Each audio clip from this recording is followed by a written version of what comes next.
में अनाधिकृत कॉलोनियों के नियमितीकरण को लेकर सरकार ने बड़ा फैसला लिया है।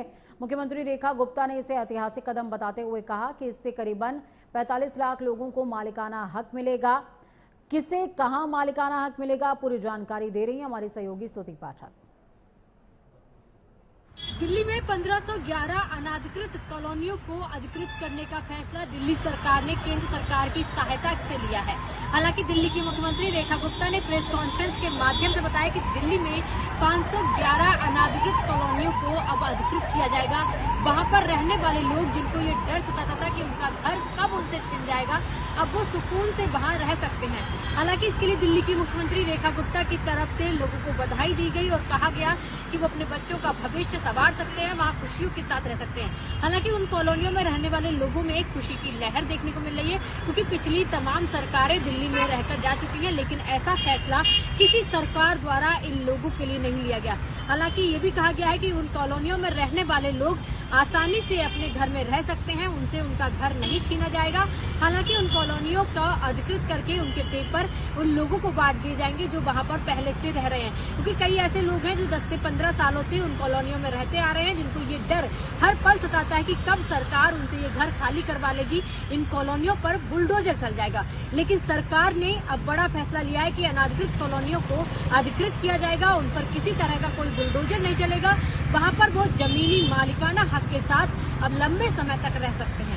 और ये भी कहा गया कि उनके बच्चों का भविष्य सुरक्षित होगा, जिससे वो अपने बच्चों को बिना चिंता के अपने काम पर जा सकते हैं और उन घरों को अपना घर मानकर अब वहां पर रहते रहेंगे। यानी कि दिल्ली सरकार का बड़ा फैसला अब दिल्ली वासियों के लिए एक बड़ी सुकून की खबर लेकर आया है। वीडियो जर्नलिस्ट जुबैर के साथ मैं स्तुति पाठक, प्राइम न्यूज दिल्ली।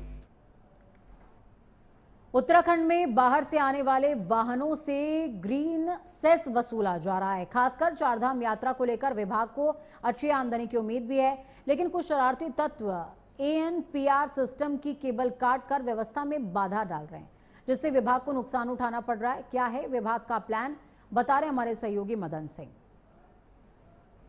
राज्य सरकार ने बाहर से आने वाले वाहनों पर ग्रीन सेस लगाने की कार्रवाई की थी, जो कि अब कहीं ना कहीं रंग लाने लगी है। विगत 15 फरवरी से ग्रीन सेस की कार्रवाई शुरू की गई थी, जिसके लिए कि पहले से पूरी तैयारियां की गई थी।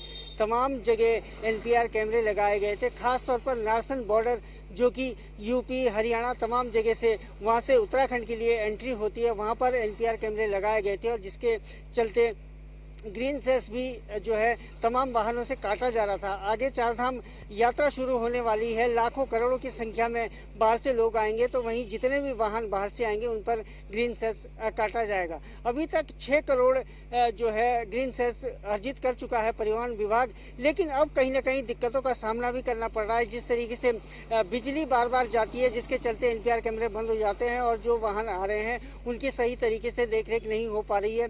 उसके साथ ही वहाँ पर नारसन बॉर्डर के आसपास तमाम अराजक तत्व हैं जो कि NPR कैमरों की वायरें काट देते हैं, जिसके चलते कहीं ना कहीं अब दिक्कतों का सामना करना पड़ रहा है। बहरहाल परिवहन विभाग इस पूरी प्रक्रिया को दोबारा से पूरी तैयारियों के साथ ठीक करने में लगा हुआ है, क्योंकि अब चारधाम यात्रा शुरू होने वाली है और लाखों की संख्या में वाहन आएंगे, तो उस समय अगर इस तरीके की परिस्थितियां हुई तो कहीं ना कहीं दिक्कतों का सामना करना पड़ेगा और राजस्व की जिस तरीके से बढ़ोतरी होगी उसमें कहीं ना कहीं भट्टा लगने की उम्मीद देखने को मिल सकती है। बहरहाल पूरी तैयारियाँ हैं और जो कैमरे खराब किए गए हैं उसको दोबारा से सही किए जा रहे हैं, जो वायरिंग कट की गई है उसको भी दोबारा से सही किया जा रहा है। देखने वाली बात होगी कि जब चारधाम यात्रा शुरू होगी उस समय ये तैयारियां धरातल पर कितनी दिखाई देती हैं। अपने सहयोगी प्रभात मिश्रा के साथ मदन सिंह, प्राइम न्यूज, देहरादून।